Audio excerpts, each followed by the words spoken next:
My mother-in-law's slap burned, but my husband's quiet cut deeper.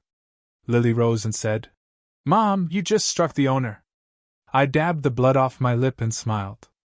"Marco, please escort my guests to the door." Their world shattered in my dining room. You know that moment when your whole world shatters, but it's not loud and dramatic like in the movies? It's just a quiet, sickening thud. That's what it felt like when my mother-in-law slapped me. Right there, in the middle of this fancy restaurant. And as I tasted blood, watching my husband stare blankly at his wine glass instead of defending me, a single, chilling thought solidified in my mind: they have no idea who they're truly messing with. Because here's the thing, they were sitting in a restaurant I secretly owned, eating food paid for by the fortune I'd actually built him. My name is Natalie Reyes. And to the outside world, specifically, the perfectly curated, glossy filtered world my husband, Derek, inhabits, I'm just a 35-year-old housewife with a lucky streak. That's the narrative his mother, Eleanor, loves to spin at her charity luncheons. I'm the supportive spouse who somehow stumbled into the orbit of a brilliant, self-made entrepreneur. A woman whose biggest daily decision involves choosing between Pilates or yoga. They see the designer clothes, the quiet demeanor, and they just assume I'm merely a passenger in the high-speed vehicle of Derek's success. Oh, if they only knew. They don't know that I built the engine. They don't know that I poured the fuel. And they certainly don't know that the very ground they were about to step on tonight belonged entirely to me. I stood before the full-length mirror in the hallway of our suburban colonial, a house, by the way, that I bought through a trust 2 years ago, and adjusted the strap of my emerald silk dress. It was vintage, understated, expensive in a way that didn't scream for attention. That was the difference between me and the Vaughns. They liked money that shouted. I preferred wealth that whispered. My reflection showed a woman who looked calm, perhaps a little tired around the eyes, but utterly composed. Underneath, though, my mind was racing, sifting through balance sheets and profit margins. 7 years ago, I sold Brightside Logic, the tech startup I co-founded. The sum meant I never had to work another day in my life. But I wasn't built for leisure. So, quietly, I funneled a significant portion of that capital into creating Reyes Hospitality Group, a holding company protected by layers of anonymity and nominee directors. I owned 6 of the highest-performing restaurants in the city. One of them was the Glass House. And that's exactly where Derek was taking me tonight to celebrate his new deal. "Natalie, are you coming? Mother hates it when we're late." Derek's voice drifted up the stairs, tight with an impatience he was trying to mask. "Coming," I replied, my voice steady. I picked up my clutch and checked my phone one last time. There was a text from Eleanor Vaughn, my mother-in-law. It read, "Looking forward to seeing you. We need to have a serious talk about the future tonight." My stomach tightened, not with fear, but with a familiar exhaustion. Eleanor was a woman who truly believed the sun rose and set on her son's shoulders. To her, I was just a middle-class girl with a Latina surname who had somehow tricked her golden boy into marriage. She tolerated me because I was presentable, but she never missed an opportunity to remind me of the hierarchy. She'd critique my wine choice, my lack of knowledge about her specific country club's history, or my past career in computers, which she viewed as blue-collar work performed in an office. She had never outright insulted me in public, preferring the death by 1,000 cuts method of polite condescension. But tonight felt different. The phrase, "serious talk about the future," carried a weight that felt less like a conversation and more like a sentencing. I walked down the stairs. Derek was waiting by the door, checking his reflection in the hallway mirror. He looked undeniably handsome in his bespoke navy suit, the very image of modern success. He adjusted his cufflinks, a gift I had bought him for our 3rd anniversary. "You look great," he said, but he didn't look at me. He was looking past me, his eyes unfocused, his mind clearly somewhere else. "We need to get going. Traffic is going to be a nightmare." For the past 3 months, this had been our rhythm. Derek had become a ghost in his own house. He spoke in short, clipped sentences. He took phone calls on the terrace at 11 at night, claiming it was Just deal flow. Or investor relations. Yet the performance continued.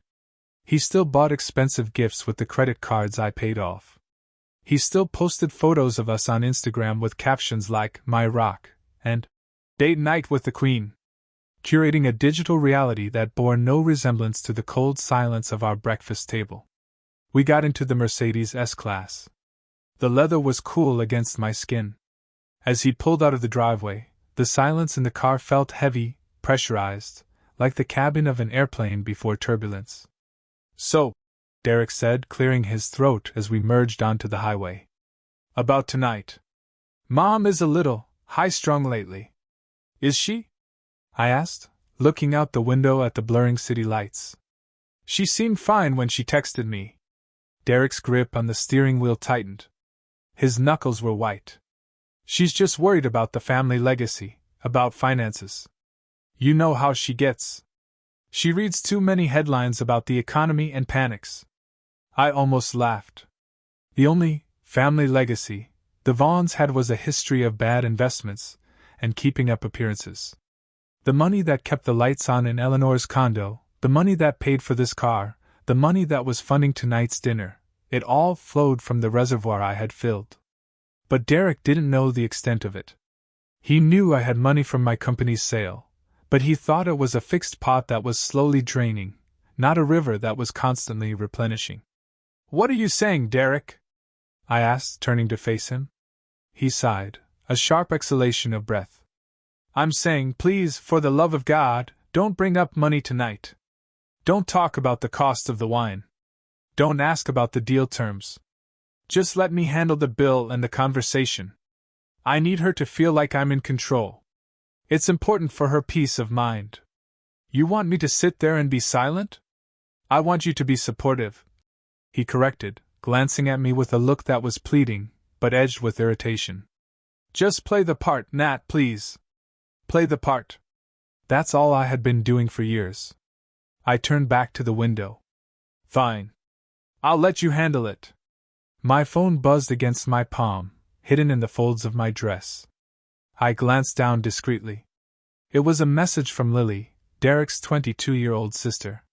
Lily was the anomaly in the Vaughn genetics, observant, kind, and studying business with a genuine intellect rather than just a desire for status. "Are you sure you want to come tonight? I have a bad feeling about this. Mom has been on the phone all day." A chill went down my spine that had nothing to do with the car's air conditioning. Lily wasn't prone to drama. If she was worried, there was a reason. I typed back a quick, "We're already 5 minutes away. It will be fine." But I didn't believe it. We pulled up to the valet stand at the glass house. The restaurant was an architectural marvel, a structure of steel and floor-to-ceiling windows glowing like a lantern in the city night. It was the crown jewel of my portfolio, a place where senators and celebrities fought for reservations. As the valet opened my door, I stepped out, smoothing my dress. The evening air was crisp. I saw Marco, the general manager, standing at the entrance. He was a man of impeccable discretion. He saw Derek first and gave a professional nod. "Mr. Vaughn," Marco said, his voice smooth. "Welcome back." Then he looked at me. For a split second, the professional mask slipped into something warmer, something deferential. He bowed his head just an inch lower than he had for Derek. It was a microscopic gesture, invisible to anyone who wasn't looking for it. "Mrs. Reyes," Marco said. He always used my maiden name when we were alone, but tonight he used my married name with a tone that acknowledged the charade. "We have prepared the private dining room as requested. The chef sends his regards." Derek puffed up his chest, assuming the special treatment was for him. "Excellent, Marco. Lead the way. We're celebrating tonight." "Of course," Marco said, his eyes meeting mine for a brief second. In that look I saw a question. Are we doing the usual protocol? I gave him the slightest, almost imperceptible shake of my head. No special menus, no comped bottles. Treat me like a guest. We walked toward the heavy glass doors. Inside, the atmosphere was thick with the scent of roasted truffles and expensive perfume. The lighting was low and golden, designed to make everyone look 10 years younger and twice as rich. The soft hum of a jazz piano drifted through the air, accompanied by the melodic clinking of crystal and silver. It was a beautiful stage. It was my stage. But as I walked behind my husband, watching him strut toward the private room with the confidence of a man who believed he owned the world, a voice in my head whispered a warning. Lily's text burned in my mind. Derek's nervousness in the car. Eleanor's cryptic message. I told myself I would just observe tonight. I would sit back, drink the wine I had hand-selected for the cellar 3 months ago, and let them play their little games. I would be the beautiful wife. However, as we crossed the threshold and the heavy door closed behind us, shutting out the noise of the main dining room, I realized that I had walked into an ambush. The air in the private corridor felt different, stagnant, charged with electricity. This was not a celebration. This was a tribunal, and I was the defendant who hadn't even been told the charges. I took my seat at the round table, the pristine white linen cool under my fingertips. The waiter, a young man named David, whom I had personally approved for hire 3 months ago, approached with a bottle of Pinot Noir. He presented the label to Derek first. Naturally. That was the protocol I had established for the staff: treat the man in the suit like the king, and the woman beside him like the accessory. It was good for business. Men like Derek spent more when their egos were being massaged. As the crimson liquid swirled into the crystal glass, the aroma of dark cherries and oak hit me. And suddenly, the restaurant faded. I wasn't in the glass house anymore. I was back in a cramped, rented conference room 7 years ago, staring at a spreadsheet that bled red ink. That was the day I truly bought Derek Vaughn. We had met at a tech summit in San Francisco. I was 28, fresh off the sale of Brightside Logic, the software company I had co-founded in college. I was sitting on a liquidity event that had put 8 figures into my bank account, but nobody knew my face. I liked it that way. Derek, on the other hand, was standing at a booth for a fitness app that didn't work, wearing a suit he couldn't afford, smiling with a charisma that could power a small city. He had the vision. He had the jawline. He had the ability to walk into a room and make everyone feel like they were the most important person there. What he didn't have was cash flow. I remembered sitting across from him at a coffee shop 3 days after the conference. He was trying to pitch me on investing $50,000. I looked at his finances and saw a disaster. He was 2 months away from bankruptcy. Most investors would have run. I saw an opportunity. I didn't just give him the money. I restructured him. I took his chaotic ledger and turned it into a viable business model. I paid off his high-interest credit cards. I negotiated with his vendors. When his company eventually failed, because the product was fundamentally flawed, I didn't let him drown.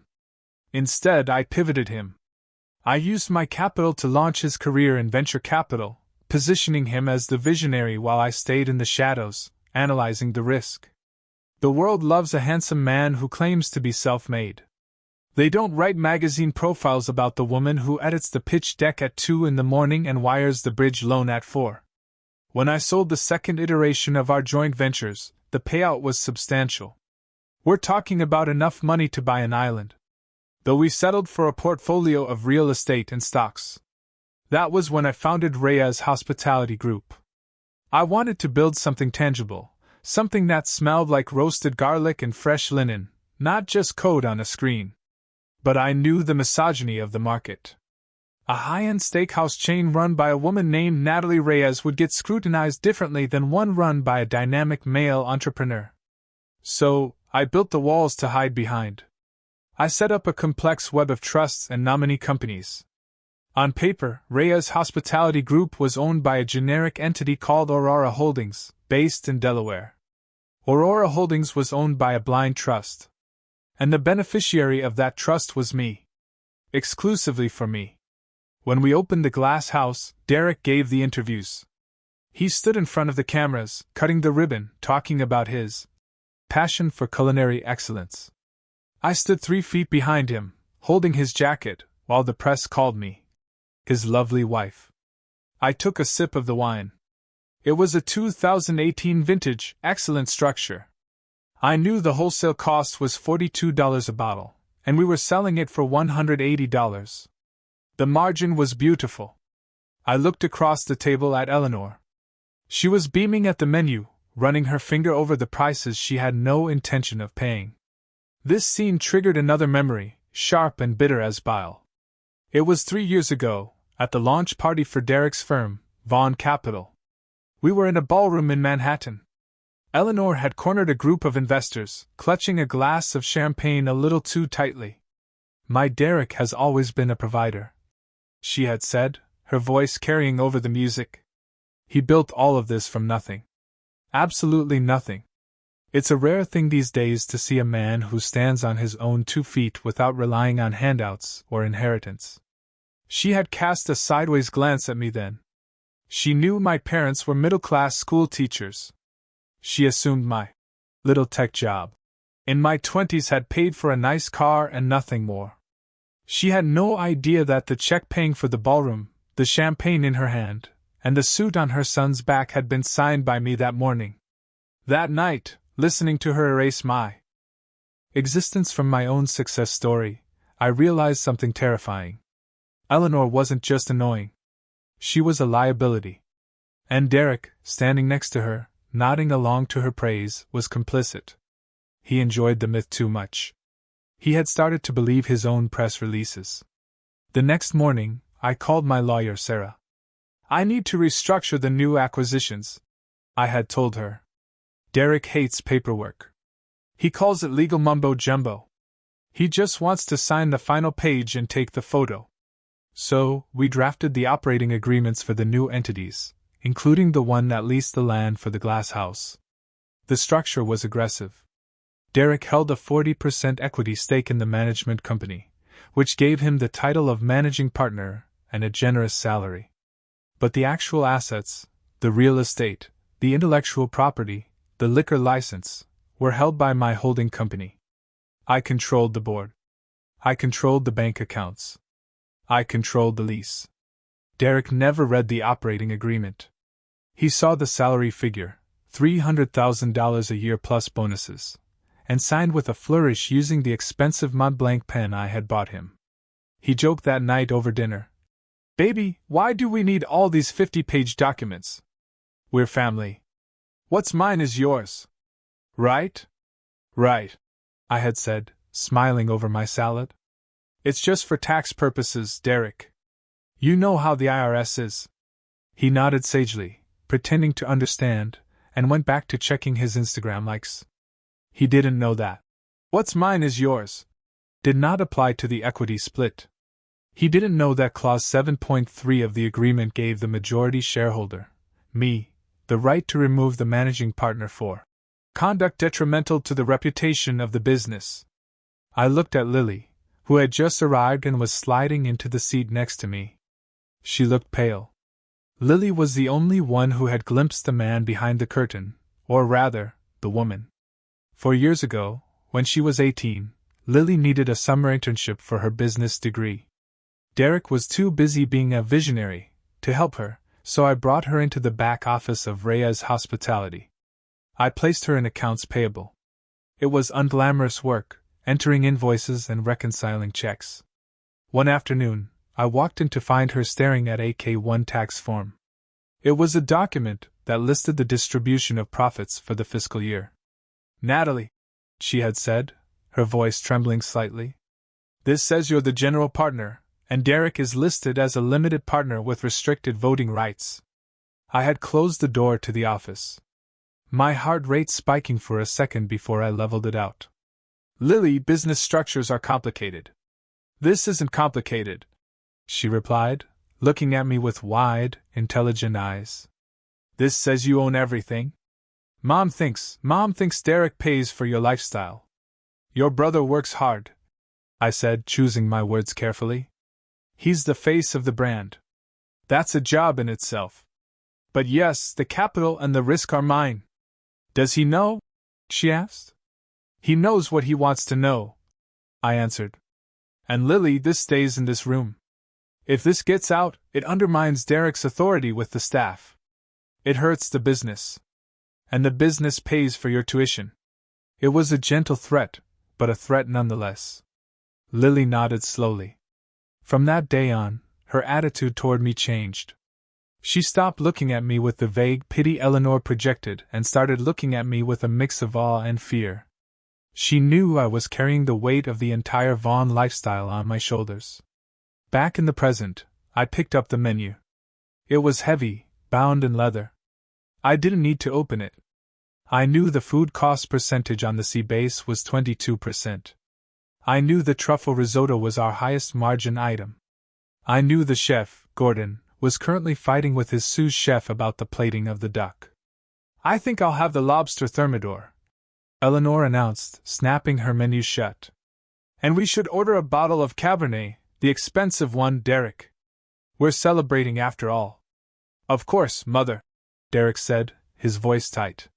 He signaled for the sommelier without asking me. He was performing the role of the patriarch, the provider. I watched him, feeling a strange detachment. It was like watching an actor on a stage where the scenery was about to collapse. He was ordering wine he couldn't afford in a restaurant he didn't own, to impress a mother who despised the woman paying for it all. The irony was suffocating. I had built this life to protect him. I had constructed this golden cage so he could feel like a lion. But somewhere along the way, he had forgotten who held the key. My lawyer's words from our last meeting echoed in my head. Natalie, you don't need to scream to be heard. You don't need to make a scene. You possess the ultimate leverage. You are the bank. When the time comes, you don't need to say a word. You just need to stop signing the checks. Paperwork speaks louder than insults. I looked at the heavy silverware on the table. The knife was sharp. The reflection in the blade distorted my face, making me look monstrous. Or perhaps formidable. Natalie, you're being very quiet, Eleanor said, her voice dripping with false concern. I hope you're not overwhelmed by the prices. Derek has this covered, you know. I smiled at her. It was a terrifyingly calm smile. I'm not worried about the prices, Eleanor, I said softly. I was just thinking about the value of things. And who actually pays for them. Derek shot me a warning look. Stick to the script, his eyes said. I'm rewriting the script, darling, I thought. You just don't know it yet. The appetizers had just arrived, a platter of oysters on crushed ice that Eleanor was already critiquing for being too small when the vibration started. It was a low, persistent buzz against the mahogany table. Derek's phone. He had placed it face down next to his bread plate. A universal gesture of a man trying to hide something while pretending to be fully present. Buzz, buzz, buzz. You're popular tonight, I said, skewering a lemon wedge with my cocktail fork. My voice was light. Casual. Derek flinched. He snatched the phone up and shoved it into his jacket pocket without checking the screen. Just investors, he said, his laugh tight and breathless. The deal is closing. You know how it is. They panic at the 11th hour. Of course, I replied. But maybe you should check. We wouldn't want the deal to fall through because you were eating oysters. It can wait, he said, reaching for his wine glass. As he lifted his left hand to bring the crystal goblet to his lips, his suit sleeve rode up just an inch. The screen of his Apple Watch, which was synced to the phone he had just hidden, lit up with a fresh notification. The text was bright white against the black background, and because I had spent a decade training my eyes to catch errors and lines of coding, I read it in a single heartbeat. Miranda Holloway. Remember, her reaction is your leverage with the board. The scene has to be big. I froze. My fork hovering halfway to my mouth. Miranda Holloway. I knew the name. She was the CEO of Northbridge Quantum, a fintech firm Derek had been desperate to partner with. She was sharp, aggressive, and known for eating weaker executives for breakfast. But why was she texting my husband about a reaction and a scene? And why did it sound like stage directions for a play? A cold knot formed in my stomach. This wasn't an affair. This was business. And in the world Derek was trying to play in, business was often bloodier than romance. I'll be right back, I said, placing my napkin on the table. I need to powder my nose.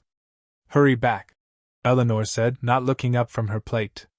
We have things to discuss before the main course. I walked calmly toward the restrooms, my heels clicking softly on the polished concrete floor. But as soon as I rounded the corner, out of their line of sight, I bypassed the ladies' room door. Instead, I moved toward the discreet service corridor near the kitchen. I pulled a small brass key from my clutch, a key I kept for site inspections, and unlocked the door to the manager's office. The room was small, smelling of receipt paper and espresso. Marco was out on the floor, which I had counted on. On the desk sat the communal iPad Pro that we use for inventory management and Zoom meetings with investors. Derek often used this office as his personal command center when he was at the restaurant, liking the feeling of playing boss behind a big desk. I walked up to the screen. My heart was hammering against my ribs, a frantic rhythm that contrasted with my steady hands. I navigated to the Mail app. Sure enough, Derek's Gmail account was still logged in. He never logged out. He was a man who believed privacy was something owed to him, not something he had to secure. I typed Miranda into the search bar. A thread appeared, dated from earlier this morning, titled Operation Glass House Board Strategy. I tapped it. The text filled the screen. And as I read, the air in the small office seemed to drop 20 degrees. From Miranda Holloway to Derek Vaughn, Eleanor Vaughn sent, today, 4 hours ago. Derek, make sure the pacing is right. The investors are nervous about the optics of your liquidity. They see your wife as a liability. A housewife with spending power but no strategic value. My board needs to see you cut the cord. A man who cannot control his wife cannot control money. The scene needs to be public. It needs to be visceral. If she cries, if she screams, if she makes a fool of herself in a high-end establishment, we have the narrative we need. She is unstable, emotional, and unfit to be a decision-maker in the family trust. That gives us the grounds to enforce the postnuptial amendment immediately under the duress clause. I felt bile rise in my throat. They weren't just asking for a divorce. They were engineering a breakdown. They wanted to provoke me into a public display of emotion so they could paint me as the crazy, spending-addicted wife who needed to be managed. I scrolled down to Eleanor's reply. From Eleanor Vaughn to Miranda Holloway. Derek Vaughn, don't worry, Miranda.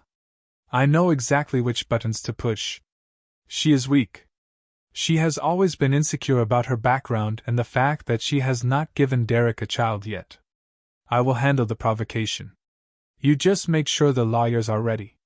The girl has nothing to lose, really. Her name isn't on any of the family assets. She is just a squatter in Derek's life. Let me handle it. A squatter. A squatter. The woman who paid for the roof over her head, the surgery for her husband's heart condition last year, and the very device her son was likely texting on right now. A squatter. The audacity was so immense it was almost impressive. At the bottom of the email was a PDF attachment. Vaughn Postnup Amendment Final.pdf. I opened it. It was brutal. A document designed to strip me of everything. It claimed that because I had been fully provided for during the marriage by Derek's business success, I would waive all claims to future spousal support and any interest in Vaughn Capital or its subsidiaries. It cited my lack of financial contribution as the justification. I had to grip the edge of the desk to keep from throwing the iPad across the room. If I went back out there and screamed at them, if I flipped the table, threw the wine, and acted like the betrayed wife they expected, I would be signing my own death warrant. They would have witnesses. They would have video footage. They would use my anger as proof that I was exactly who they said I was, an emotional liability. Miranda Holloway was smart. She knew that in business, the person who loses their temper first loses the deal. She was banking on my Latina temper, banking on the stereotype of the fiery, scorned woman.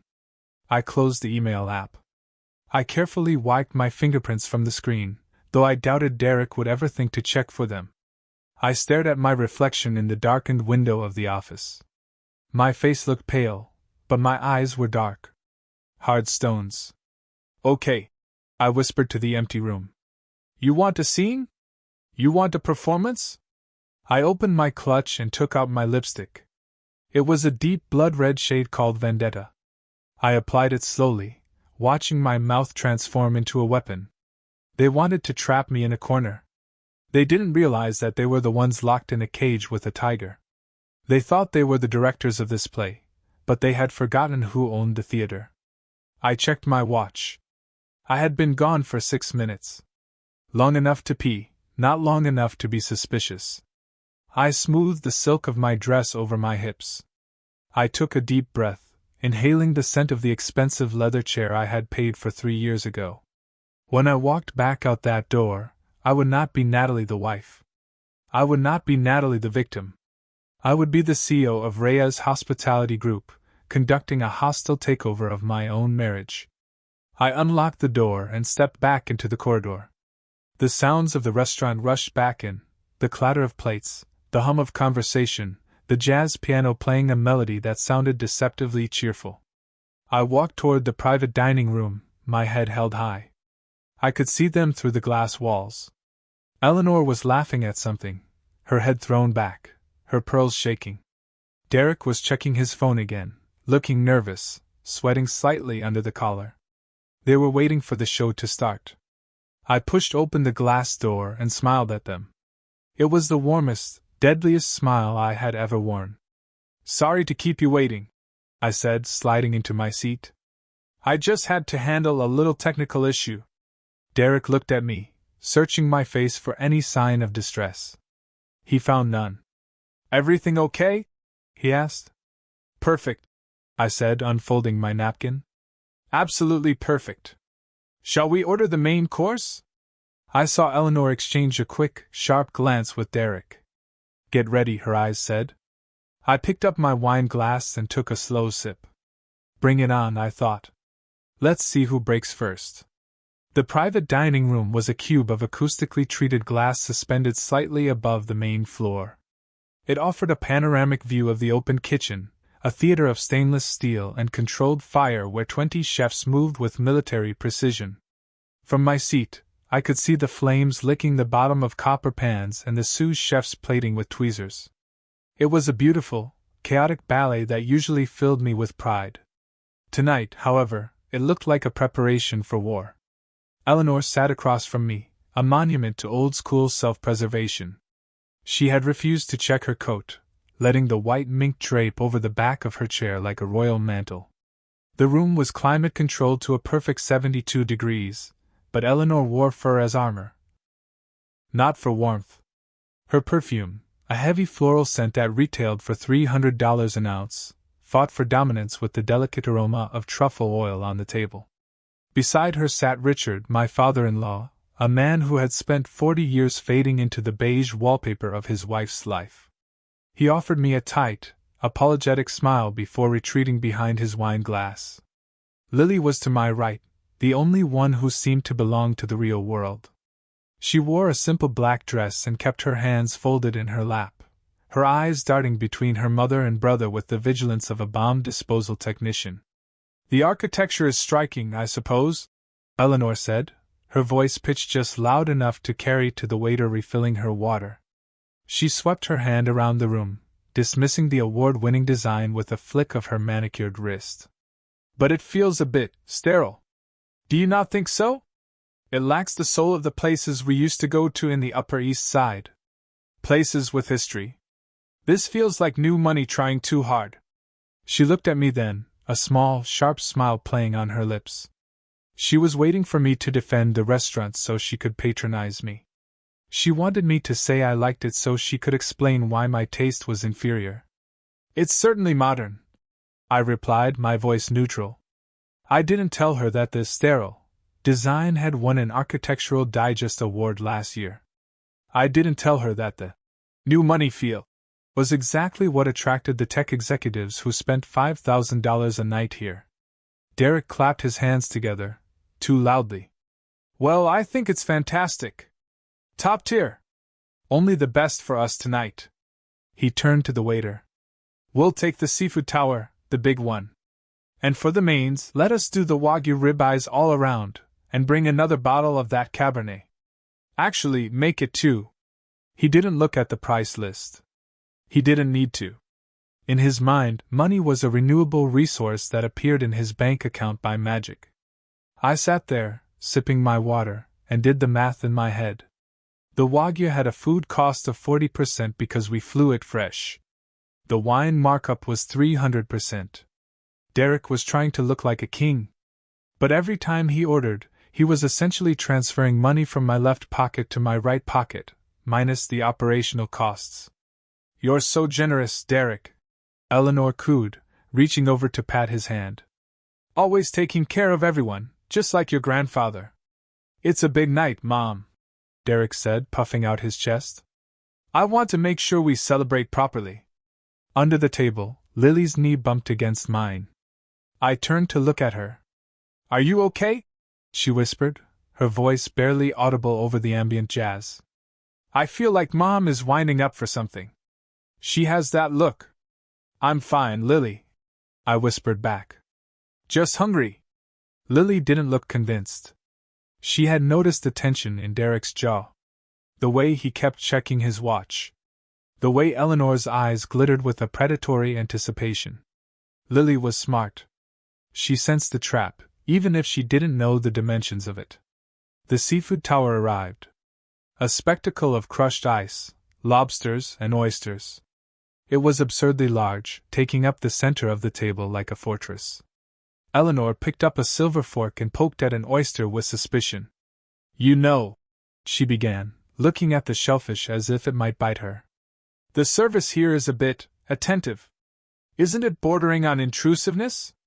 In Europe, the staff knows how to be invisible, but I suppose in these trendy American places, they think hovering is the same as service.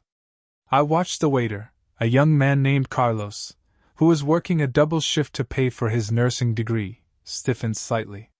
He remained professional, stepping back into the shadows. I made a mental note to add an extra $500 to his tip line later, directly from the corporate account. The service is fine, Mother, Richard muttered, surprising everyone. Oh, hush, Richard, Eleanor snapped without looking at him. You'd eat off a paper plate if I let you. She turned her gaze back to me. Natalie, dear, you've hardly touched your wine. Saving room? Or are you worried about the calories? I notice you've put on a little weight in the face lately. Stress, perhaps? I'm just pacing myself, Eleanor, I said. I want to have a clear head for the conversation you mentioned. The air in the room seemed to thicken. The clinking of silverware and china sounded violently loud. Yes, the conversation, Eleanor said, slicing into a scallop. We do need to talk. But let us enjoy this food first. The main course arrived. The steaks were seared to perfection. Dark and crusty on the outside, tender pink on the inside. Derek raised his glass again. His hand was trembling slightly, causing the red wine to ripple. A toast, he announced. To the new deal with Northbridge Quantum, to the future of Vaughn Capital, and to taking the family name to the next level. To the family name, Eleanor echoed, raising her glass high. To the family, Richard mumbled. I raised my glass, but didn't drink. I watched Derek beam at his mother, basking in her approval. He didn't mention me. He didn't mention that I had introduced him to the initial contacts at Northbridge. He didn't mention that the collateral for his buy-in was a property deed in my name. I had been erased from the narrative of his success as thoroughly as a Soviet dissident airbrushed from a photograph. I looked around the table. The crystal glass in Derek's hand was imported from Austria. I had approved a purchase order 2 years ago. The table they were leaning on was custom-made walnut from a carpenter in Oregon. I had signed the check. The painting on the wall behind Eleanor was by a local artist I wanted to support. I owned it. They were sitting in my house, eating my food, drinking my wine, and plotting my destruction. Derek cut into his steak, the juice running red onto the white porcelain. This is excellent, he said, talking with his mouth full, his facade of sophistication slipping under the influence of the alcohol. You know, Miranda was saying that we need to project a stronger image, a more unified front. Miranda is a very smart woman, Eleanor said, wiping the corner of her mouth. She understands what it takes to survive in the big leagues. Sacrifice. Clarity. Cutting off dead weight. Her eyes locked onto mine when she said, dead weight. It wasn't a subtle jab. It was a declaration of intent. The jokes about the service, the critiques of the decor, the erasure of my role, it was all foreplay. They were circling, tightening the noose, waiting for the moment to kick the chair out from under me. I picked up my knife and fork. The weight of the silver felt reassuring in my hands. I cut a small, precise piece of my steak. I agree, Eleanor, I said, my voice steady and clear, cutting through the jazz music. Clarity is very important. Sometimes people get confused about who plays what role. It's always good to remind everyone exactly where they stand. Eleanor smiled, mistaking my statement for submission. She thought I was agreeing to be put in my place. She didn't realize I was talking about hers. The room felt small now. The glass walls no longer offering a view out, but reflecting the scene within. The stage was set. The players were in position. And the first act was drawing to a close. I chewed slowly, savoring the flavor of the beef, preparing myself for the violence that was about to be served for dessert. The sound of metal striking porcelain cut through the room like a gunshot. Eleanor had dropped her knife onto her plate. Not by accident, but with the deliberate weight of a gavel, signaling the opening of court. The sharp clack echoed off the glass walls, silencing the soft jazz piano that had been drifting through the speakers. The waiter, who had been approaching to clear the table, froze mid-step, sensing the shift in atmospheric pressure. He retreated into the shadows, making himself invisible. All eyes turned to Eleanor.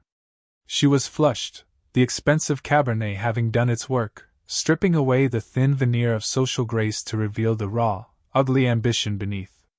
She dabbed the corner of her mouth with a linen napkin, leaving a smear of red lipstick that looked like a fresh wound. Natalie, she began. Her voice was syrupy, laced with a poison she barely bothered to disguise. We have been dancing around the truth all evening. Have we not? But I think it is time we speak plainly. For the sake of the family. I folded my hands in my lap, feeling the cool silk of my dress under my sweating palms. I'm listening, Eleanor. You are a lucky girl, she said, leaning forward. Her pearls clicked against the edge of the table. You must know that. When Derek found you, what were you doing? Trying to run some little computer business, struggling to pay rent? You were drifting. Derek saved you. Eleanor continued, her voice gaining volume. He pulled you out of that mediocrity. He gave you a name. He gave you this lifestyle, this dinner, the clothes on your back. He elevated you. We built this life together, I said softly. Together. Eleanor laughed. It was a harsh, barking sound. Oh, honey, do not delude yourself.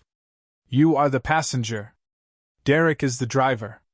And frankly, the passenger is getting heavy. She took a sip of wine, her eyes narrowing. And let us be honest about the one job a wife in your position is supposed to have. It has been 7 years, Natalie.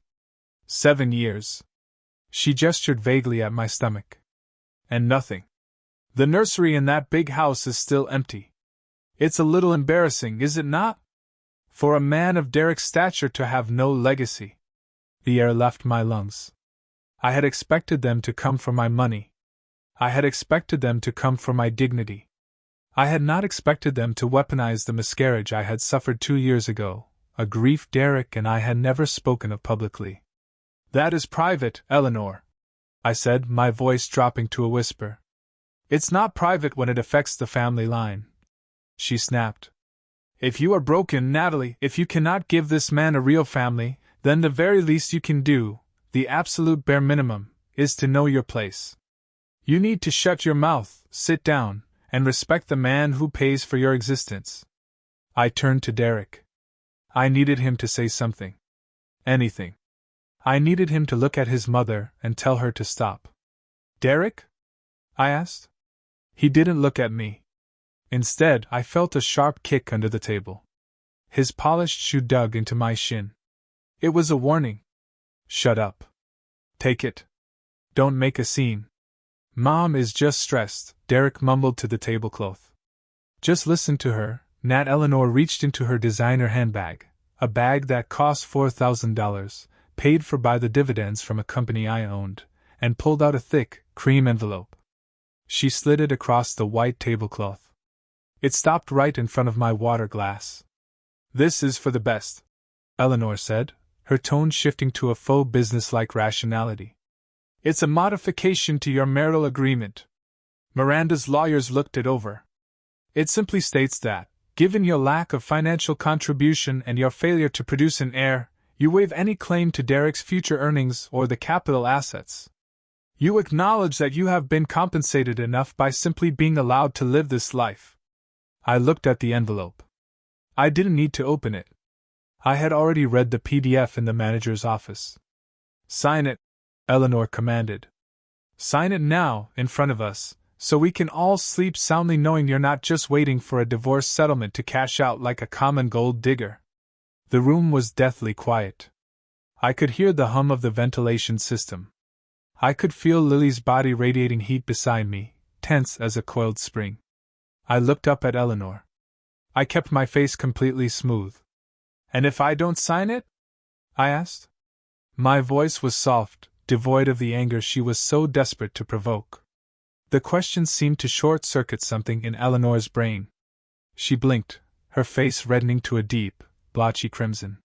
She wasn't used to resistance. She was used to obedience. If you don't sign it, she sputtered, then you prove exactly what you are.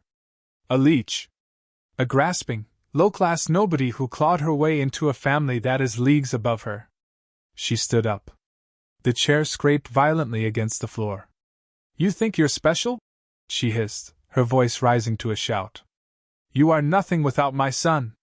You are trash wrapped in expensive silk. I looked her dead in the eye and said firmly, clearly, no. It happened in slow motion. I saw Eleanor's arm pull back. I saw the flash of her diamond bracelet under the recessed lighting. I saw the look of pure, unadulterated hatred in her eyes. I could have moved. I could have caught her wrist. I had the reflexes.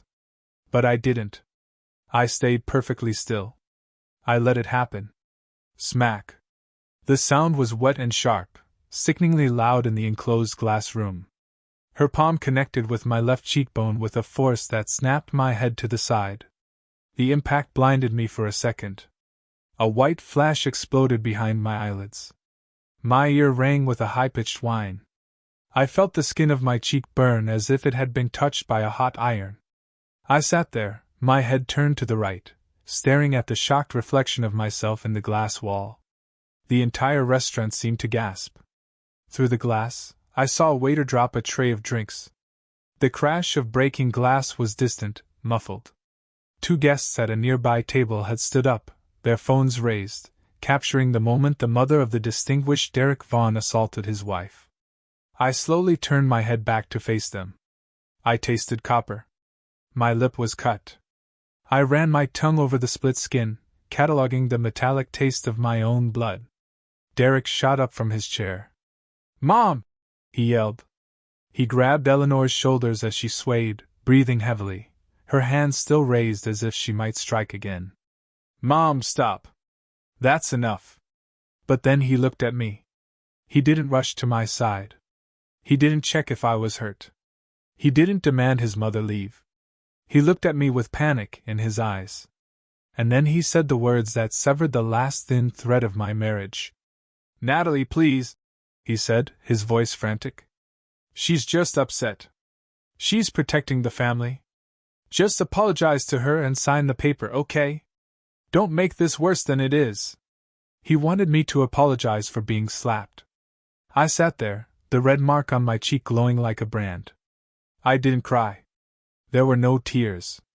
The tear ducts felt dry, cauterized by the sheer heat of the betrayal. I looked at Lily. She was standing now, her hands covering her mouth.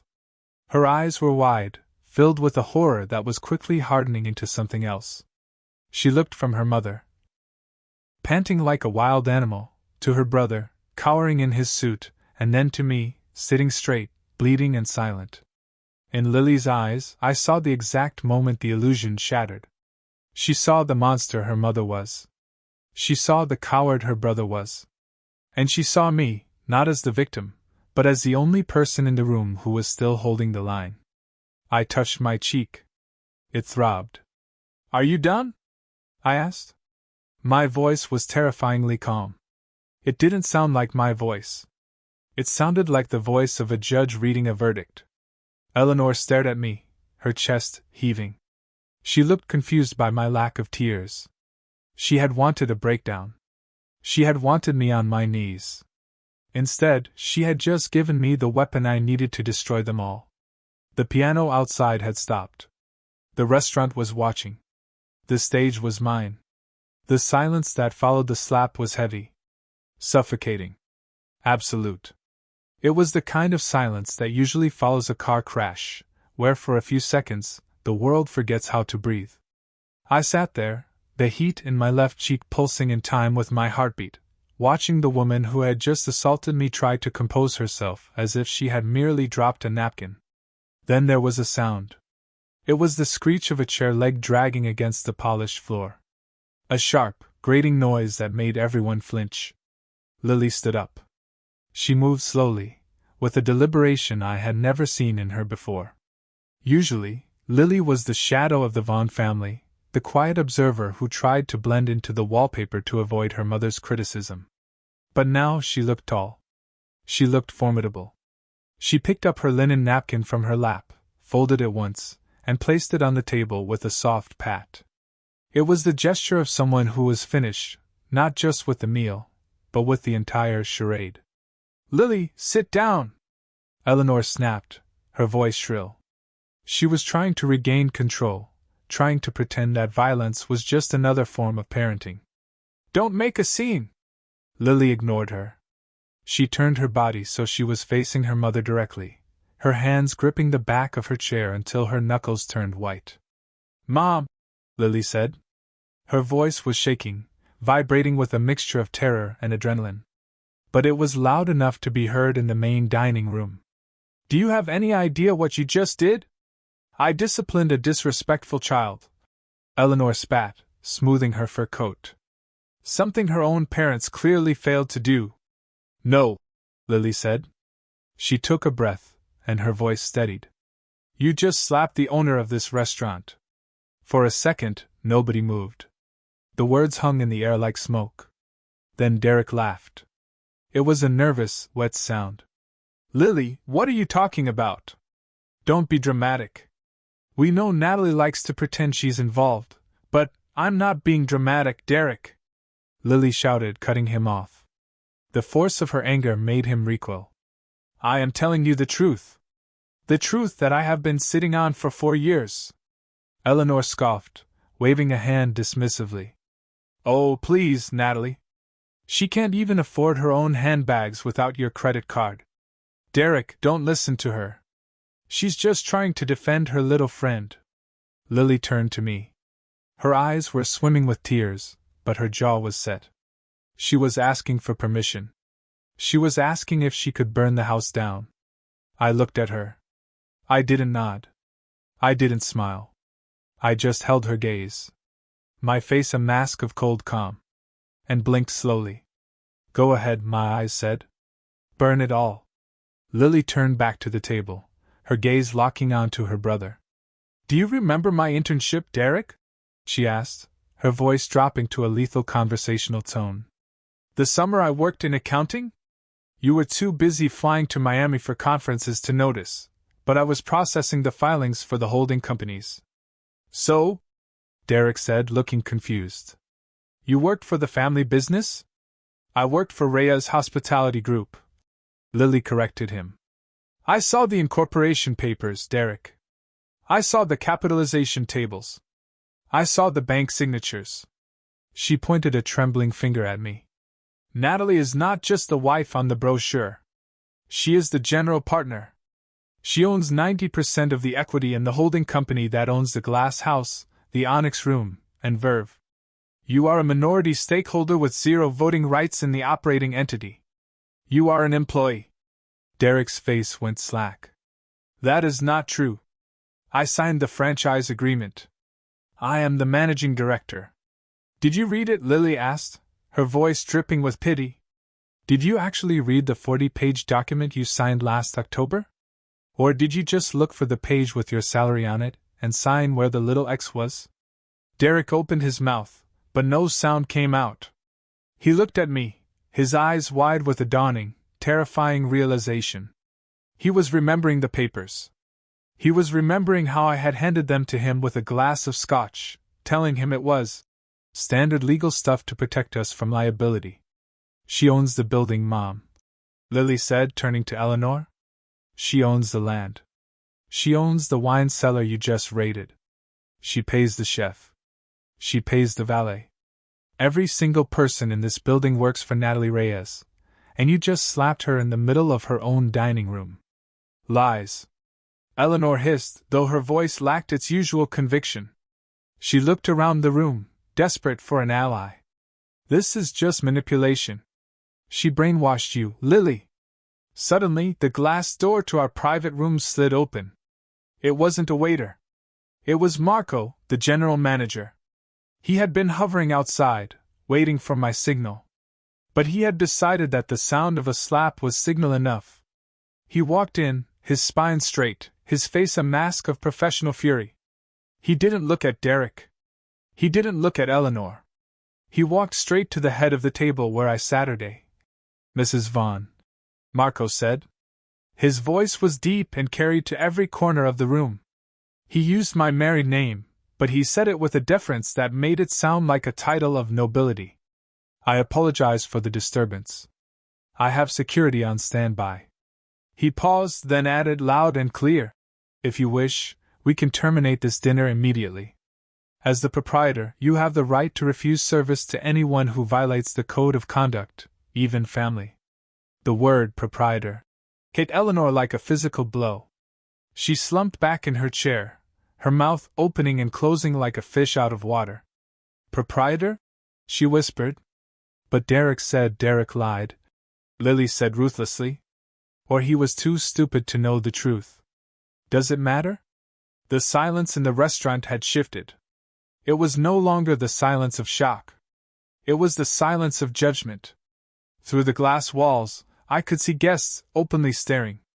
A woman at the table nearest to us was holding her phone up, the red recording light blinking steadily. Eleanor saw the phone, too. Her face was drained of color. She was a woman who lived for reputation, and she suddenly realized she was starring in a viral video that would end her social standing in this city forever. This is a joke, Eleanor stammered, trying to force a laugh. It came out as a strangled croak. A very funny joke, Natalie. You really had us going.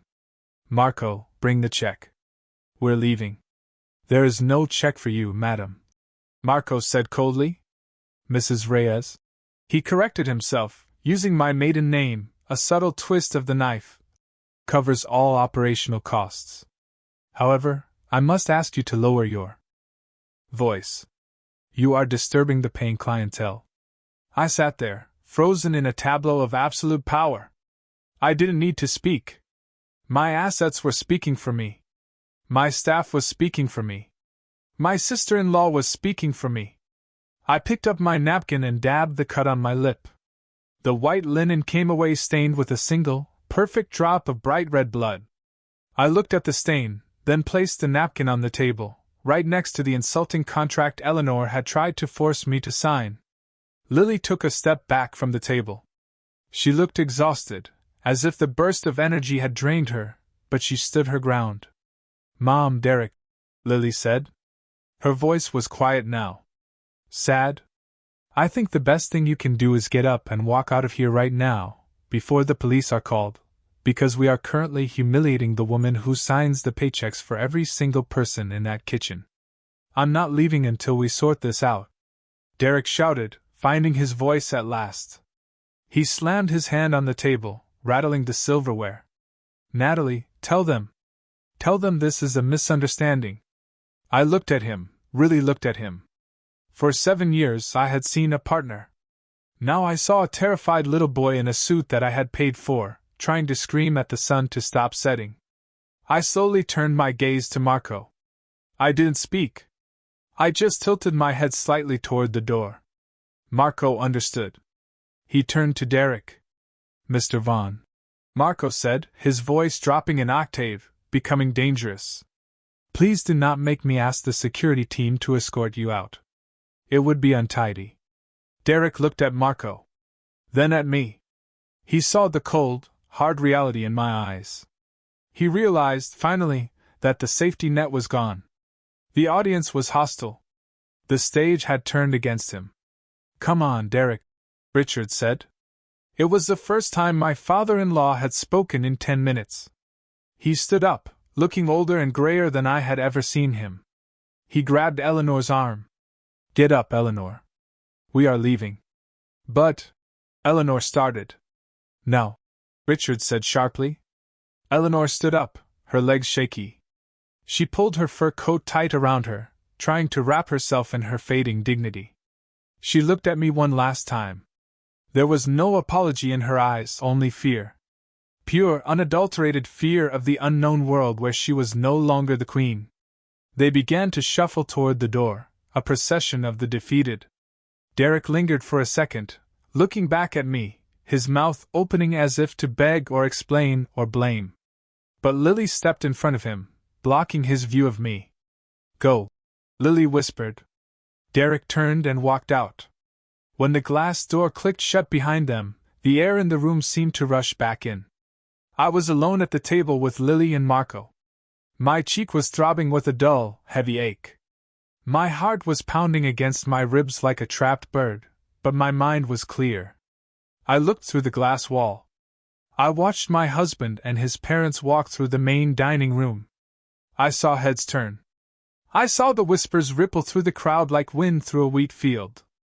I saw the valet waiting outside, ready to bring them the car that was leased in my name. Marco poured a fresh glass of water and placed it gently in front of me. Are you all right, Mrs. Reyes? He asked softly.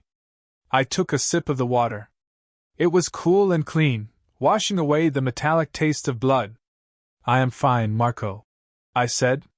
My voice was steady. I am just ready for the next course. Lily sat back down in her chair. She looked at me, her eyes red-rimmed. She reached out and took my hand. Her fingers were cold, but her grip was strong. I'm sorry, she whispered. I'm so sorry I didn't say it sooner. I squeezed her hand. You said it when it mattered, Lily. That is enough.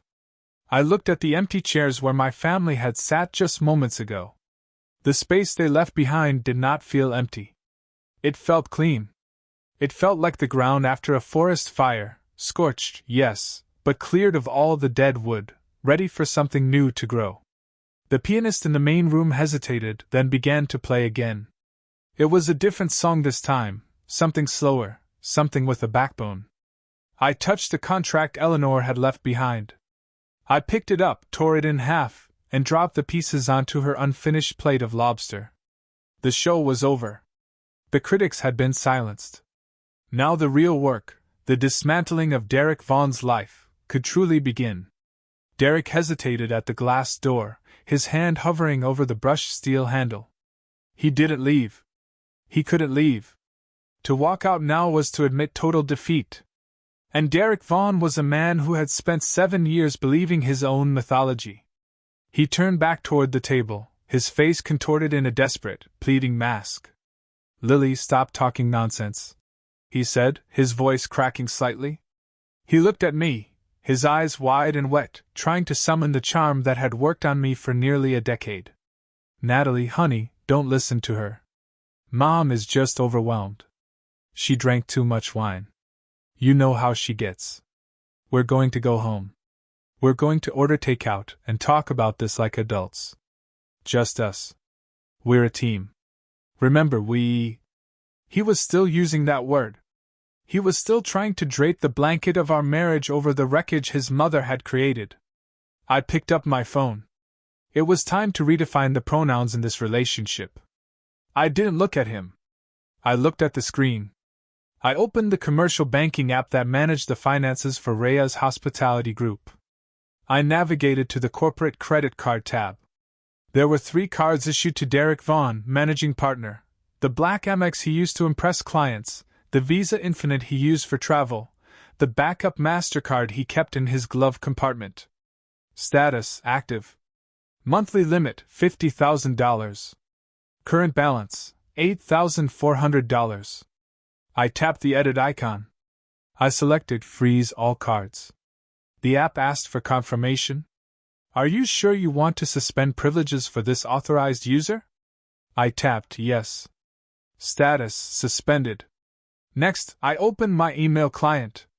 I composed a new message to Sarah, my chief financial officer, who I knew would be checking her phone even at 9 at night. Subject: urgent, activation of clause 7.3. I typed rapidly, my thumbs moving with the precision of a pianist. Effective immediately. Suspend all signing authority for Derek Vaughn pending an emergency board review. Attached is evidence of conspiracy to defraud a majority shareholder and intent to coerce signatures under duress. I attached the screenshots of the emails between Eleanor, Derek, and Miranda that I had captured in the manager's office. I hit send. The entire process took less than 30 seconds. In half a minute, I had severed the financial arteries that kept Derek's ego alive. Derek was still talking, unaware that he was now professionally dead. I mean, look at this place, he said, gesturing around the room with forced bravado. It's stressful. The lights, the noise. It got to everyone. Marco. He shouted for the manager, his voice loud and arrogant. He wanted to regain control the only way he knew how, by spending money, by being the big man who picks up the check. Marco, bring the bill. I'm paying. I don't want any charity from the house.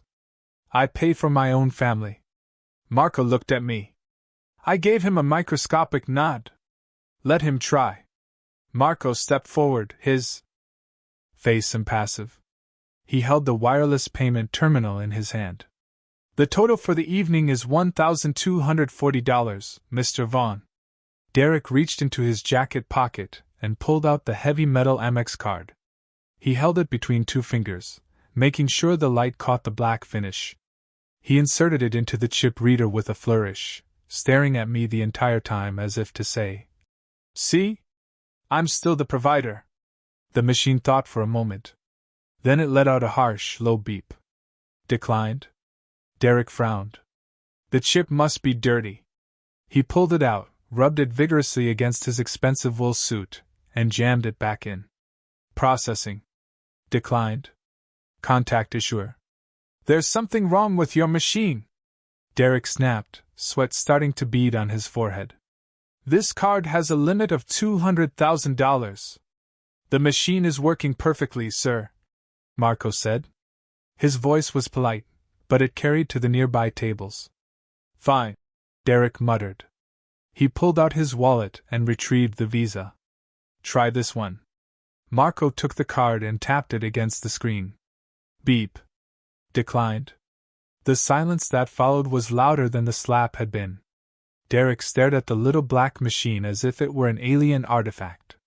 He looked at me, and for the first time, the true horror of his situation dawned on him. He realized that the money wasn't just paused. It was gone. The magic trick was over. My cards? Derek whispered. Why are my cards not working? It appears the primary account holder has updated the security settings, Marco said. He said it loudly enough that the couple at the next table stopped eating their dessert to listen. Perhaps you should call your bank. Or ask your wife. Derek turned to me, his face pale.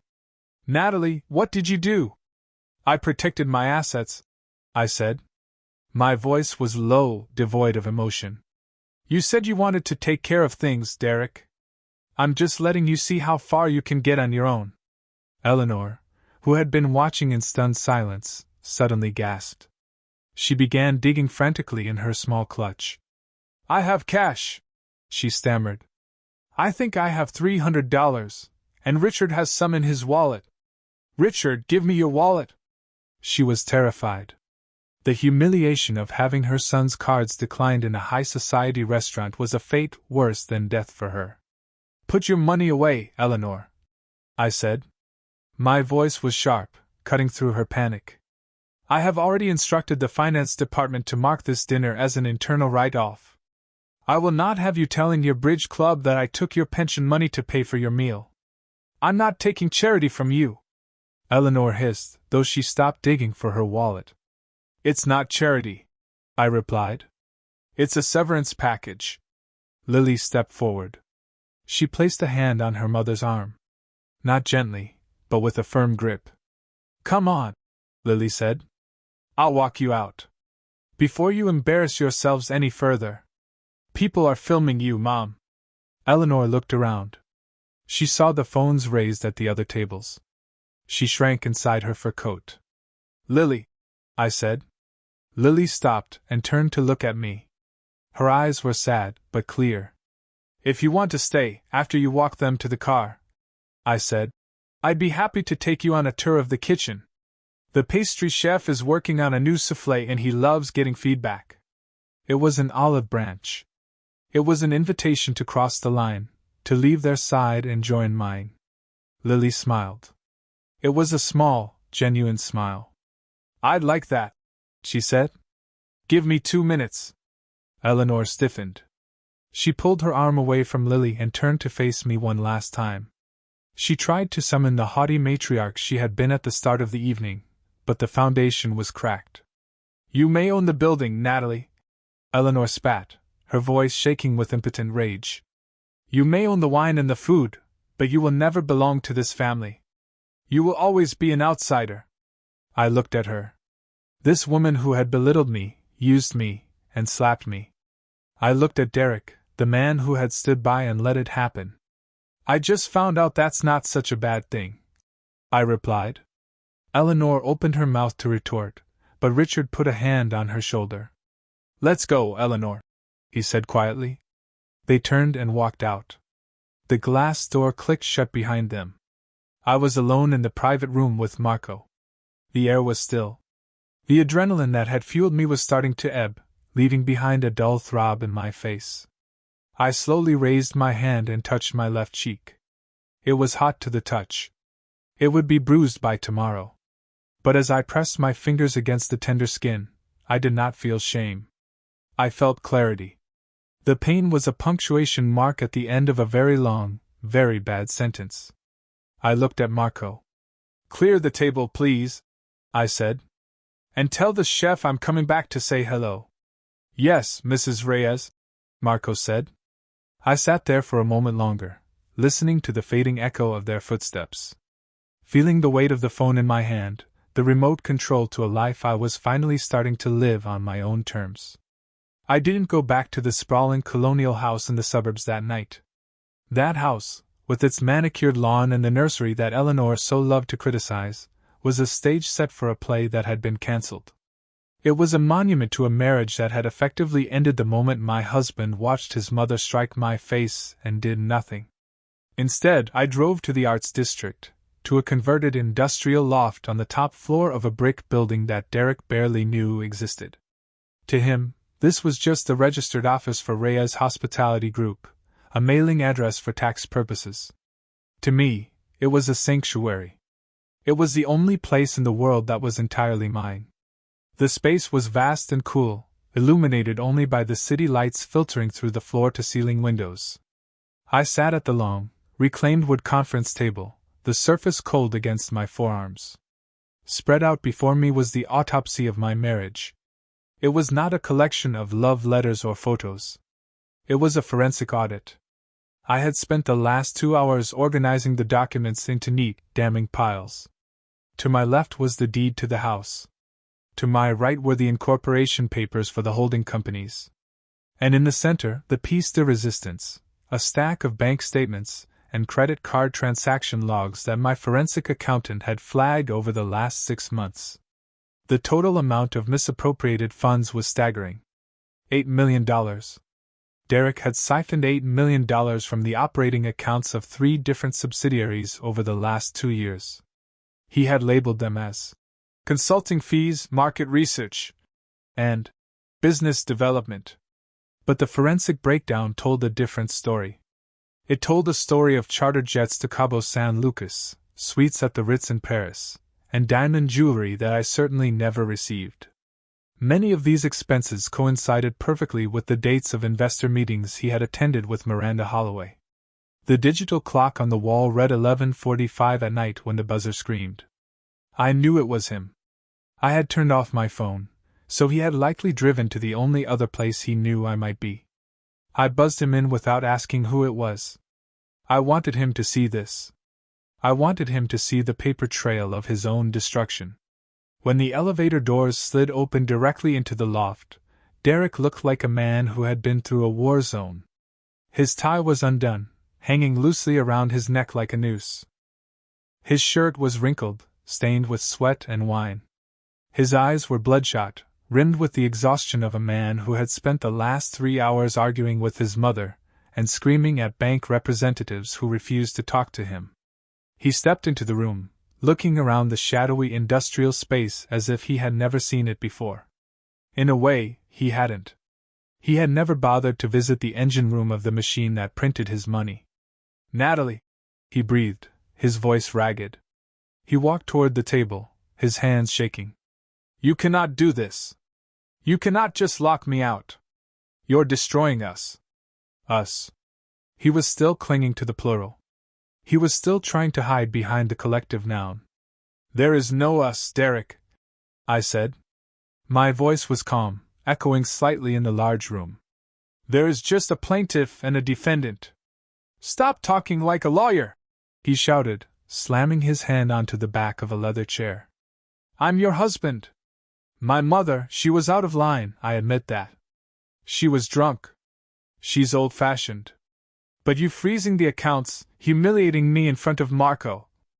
That was cruel, Natalie. That was vindictive." "Sit down, Derek," I said. "I don't want to sit down." "Sit down," I repeated, my voice dropping to a register that brooked no argument. "Or I will call the police and have you arrested for trespassing.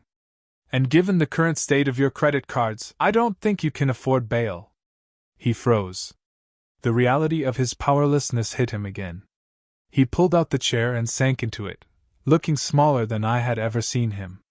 I picked up the first document, the printout of the email chain between him, Eleanor, and Miranda. I slid it across the table. It stopped inches from his hands. "Read it," I said. He looked down. He recognized it immediately. "Natalie, this is just talk. Miranda is aggressive. She was just brainstorming strategies to handle the board. I never agreed to." "You did not object," I cut in. "You discussed the pacing. You discussed the optics. You conspired with a third party to provoke your wife into a mental health crisis in a public setting to trigger a duress clause in a post-nuptial agreement. In legal terms, Derek, that is conspiracy to commit fraud and infliction of emotional distress." "It was a test," he pleaded, leaning forward. "Miranda said we needed to see if you could handle the pressure of the high-stakes world. If you had just stayed calm." "I did stay calm," I reminded him. "I am still calm. That is why you are terrified." I picked up the next stack of papers, the bank statements.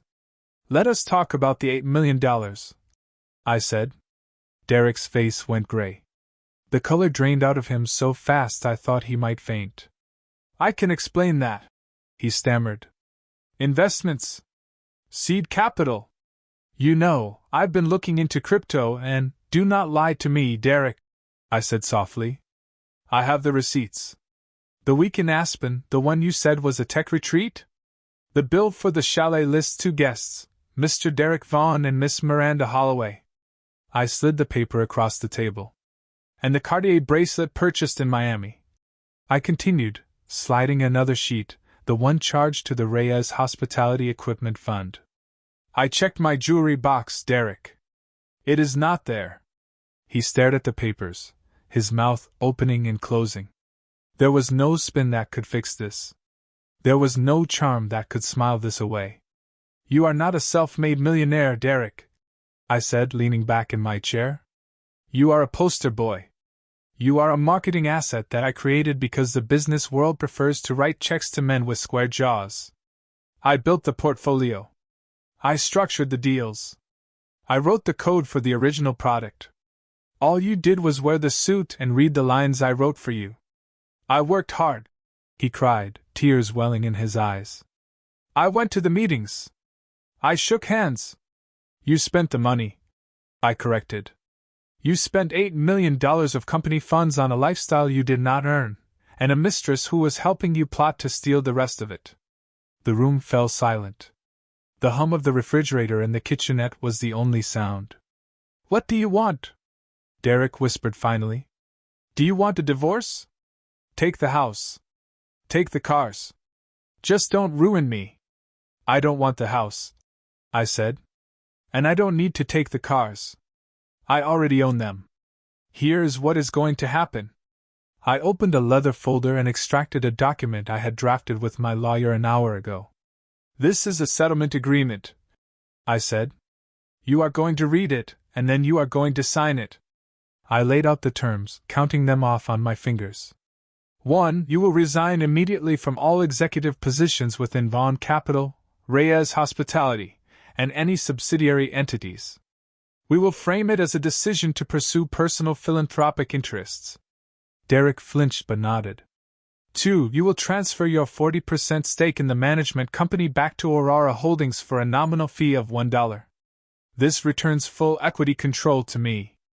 $1? He choked out. That stake is worth $20 million.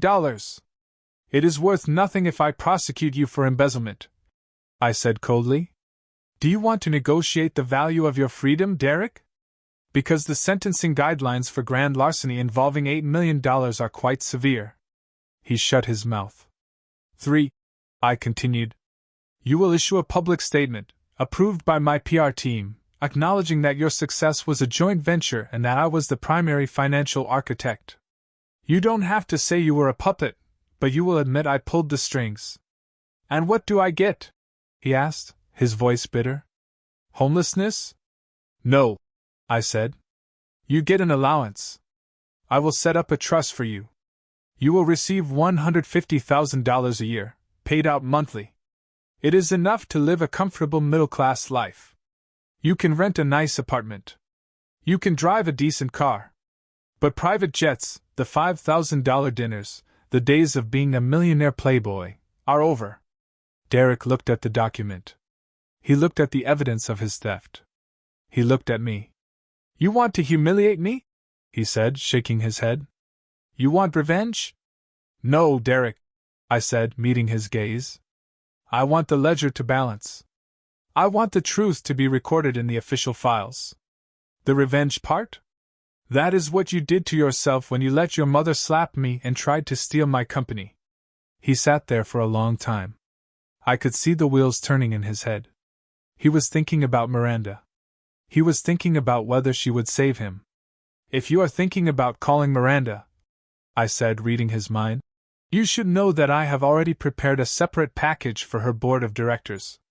It includes the emails proving she conspired to manipulate a business partner's family for leverage. If you do not sign this document within 48 hours, that package goes to her board, and the evidence of your theft goes to the district attorney. Derek slumped. His shoulders collapsed. The fight went out of him like air from a punctured tire. 48 hours? He whispered. 48 hours, I confirmed. Take the papers. Go to a hotel. Do not go back to the house. I have had the locks changed. I will see you at the mediation table. He stood up slowly. He reached out and took the folder. He looked at the stack of bank statements, the proof of his betrayal. And then he looked at me. I loved you, you know, he said. It was a weak, pathetic attempt at a final manipulation.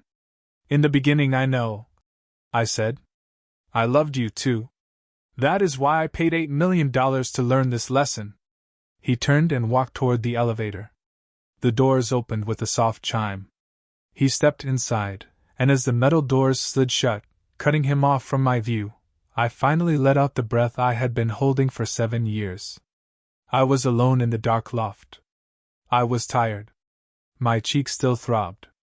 But for the first time in a decade, my net worth was calculated not in dollars but in truth. And I was very, very rich. 3 weeks later, we met in a neutral zone. It was a conference room on the 42nd floor of a law firm that belonged to neither my counsel nor theirs. The room was a study in intimidation, featuring a table made of a single slab of black marble and a view of the city that reduced the people below to the size of insects. The air conditioner was set to a chilling 68 degrees, but the temperature in the room felt significantly lower. I sat on one side of the table with Sarah, my corporate attorney, and James, my personal counsel. Opposite us sat the crumbling dynasty of the Vaughn family. Eleanor sat in the center, flanked by Derek and Richard. She wore a severe charcoal gray suit that looked like armor. Her hair sprayed into a helmet of perfection. She did not look at me. She stared at the water pitcher in the center of the table as if her sheer force of will could turn it into wine. Derek looked like a ghost. He had lost 10 pounds since the night at the loft. His suit hung loosely on his frame, and there were dark circles under his eyes that no amount of concealer could hide. Beside him, Richard sat hunched over, his hands clasped tightly on the table, looking like a man waiting for a sentencing hearing. Lily sat at the far end of the table, slightly apart from her family, signaling a physical, emotional separation that Eleanor had clearly noted with disdain. "Let us begin," Sarah said, opening a thick binder. Her voice was crisp, professional, and utterly devoid of pity. "We are here to finalize the separation of assets and the restructuring of the corporate entities known as Vaughn Capital and Reyes Hospitality Group." Eleanor's lawyer, a man named Mr. Henderson, who charged $600 an hour to look bored, leaned forward. "My client, Mr. Vaughn, asserts that his contributions to the brand equity entitle him to a significant severance package far exceeding the allowance Mrs. Reyes has proposed." "Mr. Vaughn has no leverage," Sarah replied, not even looking up from her notes.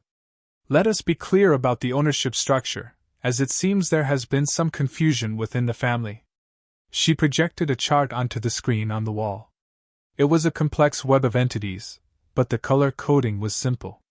Everything in blue belonged to me. Everything in red belonged to Derek. The screen was almost entirely blue.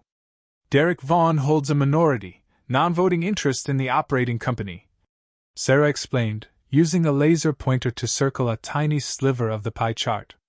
"However, under the terms of the original operating agreement, specifically Clause 7.3, any executive who engages in conduct detrimental to the company or conspires to defraud the majority shareholder triggers an automatic buyback option."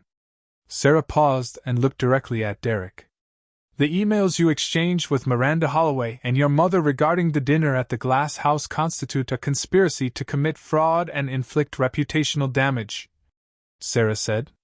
"Therefore, Mrs. Reyes is exercising her right to buy back your shares at book value. The current book value of your shares, given the debt you have incurred through unauthorized spending, is $400,000. Derek flinched. Eleanor finally looked up, her eyes narrowing. "This is absurd," Eleanor hissed. "My son built that company. He is the face of it. You cannot just erase him with a spreadsheet." "We are not erasing him, Mrs. Vaughn," I said, speaking for the first time. "We are correcting the record. Furthermore," James added, sliding a document across the marble table, "we have evidence that Mr. Vaughn used company funds for personal travel and gifts totaling $8 million. We are willing to forego criminal prosecution for embezzlement only if he agrees to the terms of the separation today." Derek looked at his lawyer. Mr. Henderson sighed and took off his glasses. "They have you cold, Derek," Henderson whispered, loud enough for everyone to hear. "The emails are damning, and with the Northbridge deal suspended, it's not suspended." Derek muttered, his voice cracking. "Miranda is just waiting. Miranda Holloway sent a cease and desist letter to your office this morning," I said quietly. "She is distancing herself from you to save her own board seat. It is over." Derek slumped in his chair. The last flicker of hope in his eyes died out. He picked up the pen. "I will sign," he whispered. "Derek, no!" Eleanor snapped, grabbing his wrist. You cannot just give up. We are Vaughns. We will not surrender to her. Mother, stop, Derek said, pulling his arm away. He looked exhausted. I have no money. My cards are declined. The investors stopped returning my calls 3 weeks ago. I have to sign. He signed the document. The scratching of the pen sounded like a match being struck. Suddenly, Lily cleared her throat. I have something to say, she announced. Eleanor turned to her daughter, her lip curling. You have done enough, Lily, bringing this embarrassment upon us. I'm not the one who embarrassed us, Mom, Lily said, her voice shaking slightly but gaining strength with every word. I want to make sure something is entered into the record, because for 20 years, I have watched you treat Natalie like she was lucky to be in this room, like she was a guest who overstayed her welcome. Lily opened a folder she had brought with her. It was not a legal binder. It was a simple manila folder filled with copies of checks and wire transfers. 3 years ago, Lily said, looking at her father, Dad had a triple bypass surgery. The bill was $240,000. Insurance covered 60%. Who paid the rest? Richard looked down at his hands. He did not speak. Derek said he paid it. Lily continued. He told everyone at the club that he took care of it. But here is the check. It is signed by Natalie Reyes. She slid the paper toward Richard. And my tuition, Lily went on. NYU is not cheap. $55,000 a year. Mom, you told me it came from the family trust. There is no family trust, is there? The checks came from the Reyes Hospitality operating account. Natalie paid for my degree. Natalie paid for Dad's heart. Natalie paid for the renovation of your kitchen last summer. Eleanor stared at the papers as if they were radioactive. Her face was pale, her mouth a thin line of fury. She did it to control us. Eleanor spat, grasping for any narrative that kept her as the victim.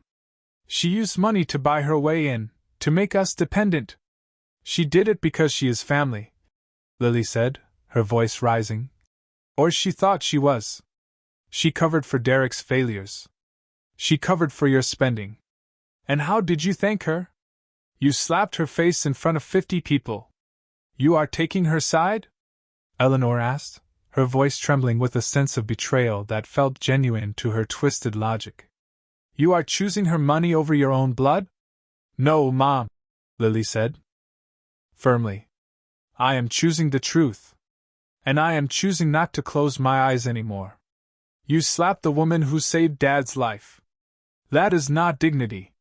That is disgraceful. The room fell silent. Eleanor looked at Richard, waiting for him to defend her, waiting for him to put Lily in her place. But Richard just stared at the check, with his signature on the medical release form next to mine. I looked at Eleanor. She was cornered, stripped of her moral high ground, exposed as a charity case in designer clothing. It was time to deliver the final blow. I have one more condition, I said. Sarah slid a single sheet of paper toward Eleanor. What is this? Eleanor asked, looking at it with disdain. It is a non-disclosure and non-disparagement agreement, I explained. And a voluntary restraining order. You want to silence me? Eleanor laughed. A harsh, brittle sound. I have rights. I can tell my story. You can't, I agreed. But if you do, I will file a civil suit for assault and battery regarding the incident at the glass house. We have the security footage, Eleanor. It is in 4K resolution. And I will also release the financial record showing exactly who has been supporting the Vaughn lifestyle for the last decade. I leaned forward, locking eyes with her. If you sign this paper, I said, I will not press charges. I will not sue you. I will not release the video to the press. You get to keep your freedom and whatever is left of your reputation. But in exchange, you never speak my name publicly again. You never contact me. And you never set foot in any property owned by Reyes Hospitality Group. Eleanor looked at the paper. Her hands were shaking. To be silenced by the daughter-in-law she despised was a fate worse than poverty for her. I will not sign it, she whispered. Richard, tell her. Richard Vaughn slowly lifted his head. He looked at his wife, then at his son, and finally at me. There was a profound sadness in his eyes, but also a flicker of something new. Respect. Sign it, Eleanor, Richard said. His voice was rough and used. Richard! Eleanor gasped, turning to him. She paid for my heart, Eleanor, Richard said, tapping the paper Lily had put in front of him. She saved my life while I sat there and let you belittle her for 7 years. We have lost. We deserve to lose. Sign the paper so we can go home. But, Eleanor started to protest. Sign it, Richard roared, slamming his hand on the table. It was the first time in my life I had ever seen him raise his voice. Eleanor flinched as if he had hit her. She looked around the room, realizing she was completely alone. Her son was broken. Her daughter had defected. Her husband had finally found a spine. She picked up the pen. Her hand shook so badly that the signature was barely legible. She shoved the paper toward me and stood up. I hope you are happy, she said, her voice hollow. You have your money. You have your victory. But you are alone. I have been alone in this marriage for a long time, Eleanor, I replied calmly. At least now the room is quiet. The lawyers finalized the documents. The stamps were pressed. The copies were distributed. Derek stood up. He looked at me one last time, opening his mouth as if to say something. Perhaps an apology. Perhaps a plea. But he saw the look in my eyes and thought better of it. He turned and walked out, a man stripped of his mythology. Richard stood up and nodded to me. I'm sorry, Natalie, he said softly. For everything. Take care of yourself, Richard, I said. He led Eleanor out of the room. She walked stiffly, staring straight ahead, a deposed queen marching into exile. Lily remained. She began packing up her folder. Are you okay? She asked me. I think so, I said. Are you still coming in on Tuesday? We have a marketing strategy meeting for the new bistro. I'll be there, Lily said, smiling. I need the hours since I'm paying for my own apartment now. See you then, I said. Lily left, closing the heavy door behind her. I sat alone in the massive conference room. The silence was absolute. I looked at the stack of signed documents in front of me. I had won. I had protected my assets. I had silenced my abusers. I had reclaimed my life. I expected to feel a rush of triumph, a surge of adrenaline like I had felt in the restaurant. But instead, I just felt a vast, echoing emptiness. It was the feeling of a building that had been demolished. The dust was settling. The debris was cleared. And now there was just a gaping hole in the ground where a structure used to stand. I stood up and walked to the window, looking out at the city spread below me like a circuit board. The old structure was gone. The faulty foundation was dug up. The parasites were removed. I pressed my hand against the cold glass. It was terrifying looking at that empty space. But as I watched the traffic moving in the arteries of the city below, I realized that for the first time in my life, I was the architect, the builder, and the owner of whatever came next. And I had a lot of work to do. The glass house looked exactly the same as it had on the night my marriage ended. Yet, it felt like a completely different building. The lighting was still that warm, expensive amber. The jazz piano still drifted through the air with a lazy, sophisticated rhythm. But the tension that had once made the air thick enough to choke on was gone, replaced by the genuine hum of people who actually liked each other. I sat at the head of the long table in the private dining room, the same room where Eleanor had slapped me. But tonight, the glass walls did not feel like a cage. They felt like a viewing deck. Around me sat the people who had helped me reclaim my life. To my left was Marco, my general manager, who had stood like a sentinel when my world was collapsing. To my right was Sarah, the lawyer who had turned my grief into a weapon of mass destruction. Across from me sat Chef Gordon, who had prepared a special tasting menu for us. And next to him was Lily. Lily looked different. She was wearing a structured blazer, and her hair was pulled back. She was no longer the terrified little sister. She was the executive assistant to the CEO of Reyes Hospitality Group. She had spent the last 2 weeks organizing my calendar and learning the intricacies of supply chain management, showing an aptitude for business that Derek had never possessed. "To the new chapter," Marco said, raising his glass of vintage champagne. "To the boss," Chef Gordon added with a grin. We clinked glasses. The crystal sang a clear, happy note. As I took a sip, my phone buzzed on the table. It was a notification from the Wall Street Journal Business Alerts. I picked it up and read the headline. Vaughn Capital restructures. Founder Derek Vaughn steps down, acknowledges strategic guidance of spouse in early success. It was done. Earlier that afternoon at the district courthouse, Derek had signed the final settlement. It was a document devoid of emotion but heavy with consequence. He had formally waived any claim to the appreciation of my assets. He had returned the 40% stake in the management company that he had essentially stolen. And most importantly to me, he had signed off on a public statement. It was not a humiliating confession. I had no interest in destroying him publicly just for the sport of it. It was simply a correction of the record. The statement read that while Derek had served as the public face of the company, the founding capital, strategic architecture, and operational oversight had been provided by Natalie Reyes. It was the truth. And reading it in black and white, formatted in the stark font of a major financial publication, I did not feel a surge of malicious glee. I felt a profound, quiet lightness. It was the feeling of setting down a heavy backpack after a 10-mile hike. "Is it out?" Sarah asked, seeing me look at the phone. "It is out." I nodded. "Good," Sarah said, slicing into her duck confit. "Now maybe his creditors will stop calling my office asking if he's still solvent." I put the phone away. "Let's not talk about him. Tonight is about us." I stood up. The table went quiet. Through the glass walls, I could see the staff on the main floor pausing in their work to look up. I had asked Marco to gather everyone for a brief moment before the dinner rush fully kicked in. I walked out of the private room and stood on the small landing that overlooked the main dining area. The kitchen staff, the servers, the boozers, they all looked up. They knew the rumors. They knew about the slap.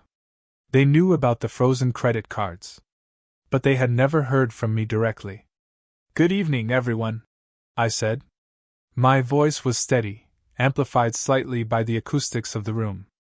"I know there has been a lot of drama in this building recently. I know you have seen things that usually happen in soap operas, not in professional establishments." A few of the servers chuckled. "For a long time," I continued, "I stayed in the shadows. I let someone else take the credit for the work we did here because I thought it was what a good wife was supposed to do. I thought protecting his ego was more important than claiming my own reality." I looked at Marco, then at Lily, and finally back at the team. I was wrong. This restaurant, the Glass House, was built on a simple idea: that quality speaks for itself. That truth matters. From now on, this is a place where no one is humiliated just because someone else thinks they are richer or louder or more powerful. We serve excellence here, and we treat everyone with respect, starting with the people who work in this room. There was a pause, and then the staff broke into applause. It was not the polite applause of a coerced audience. It was genuine. I saw my shoulders relax. I saw smiles. I walked back into the private dining room, feeling a warmth in my chest that had nothing to do with the champagne. "Nice speech," Lily said as I sat down. "I meant every word," I replied. "We were just finishing the main course, a beautiful roasted lamb that fell off the bone, when Marco's headset crackled. He listened for a moment, his expression tightening. He looked at me, a question in his eyes. "What is it, Marco?" I asked. "We have a situation at the host stand," Marco said quietly. "It is Mr. Vaughn and his mother." The table went silent. Sarah reached for her briefcase, her lawyer instincts kicking in. "Do you want me to handle it?" "No," I said, wiping my mouth with my napkin. "I will handle it. I'm coming with you." Lily said, standing up immediately. I didn't argue. We walked out of the private room, down the short hallway, and into the foyer. They were standing by the hostess' desk. Eleanor was wearing a trench coat, her face pale and drawn. She looked smaller than I remembered, stripped of the bravado that usually armored her. Derek stood beside her, looking at the floor, his hands shoved deep into his pockets. They did not look like titans of industry. They looked like two people who had been locked out of their own lives. When Eleanor saw me, she straightened her spine, trying to summon the ghost of her old arrogance. Natalie, she said. Her voice was brittle. We need to talk. Hello, Eleanor. Hello, Derek, I said. My voice was pleasant, professional. I am in the middle of a dinner with my staff. Is there something urgent? We want a table, Eleanor demanded, though the demand lacked weight. It's Tuesday night. The place is half empty. We have a right to eat here. Actually, we are fully booked, I said, glancing at the reservation screen.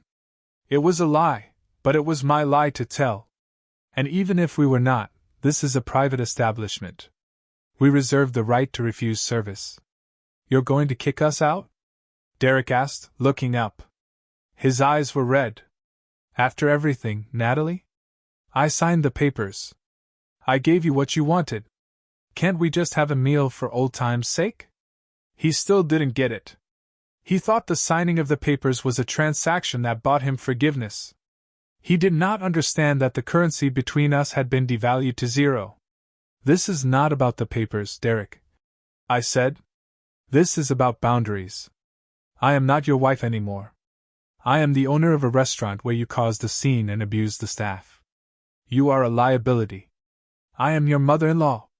Eleanor cried out, causing heads to turn in the bar area. I demand to be seated. She took a step forward, trying to push past the hostess stand. Before she could take a second step, a large shadow fell over her. It was David, the head of security. He did not touch her. He simply stepped into her path, his arms crossed, a wall of muscle and polite menace. Ma'am, David said, his voice a low rumble. Please do not make me escort you out. Eleanor stopped. She looked at David, then at me. She realized that she could not bully her way past physics. Lily stepped forward from behind me. She stood shoulder to shoulder with me, presenting a unified front. Mom, Lily said. Her voice was not angry. It was just incredibly tired. Tonight is ours. You should go home. Eleanor looked at her daughter. She looked at the new clothes, the confidence. The way Lily stood next to me, not as a subordinate, but as an ally. Lily, Eleanor whispered. You are kicking me out? I am asking you kindly to leave, Lily said, echoing the words I had used in my head 1,000 times. Please, God, do not make this harder than it needs to be. Derek looked at his sister. He saw the strength in her that he had never possessed. He shook his head, a small, bitter laugh escaping his lips. Come on, ma'am, Derek said. Let's go. No, Eleanor insisted, her voice rising to a shriek. I will not be dismissed by this. Stop, Eleanor. The voice came from behind them. It was Richard. He had been parking the car, or perhaps waiting outside. But now he stood in the doorway. He looked tired, but his eyes were clear. He reached out and took his wife's arm. It is over, Eleanor, Richard said gently. We lost. Let's go home. It was a rare moment of clarity for Richard Vaughn.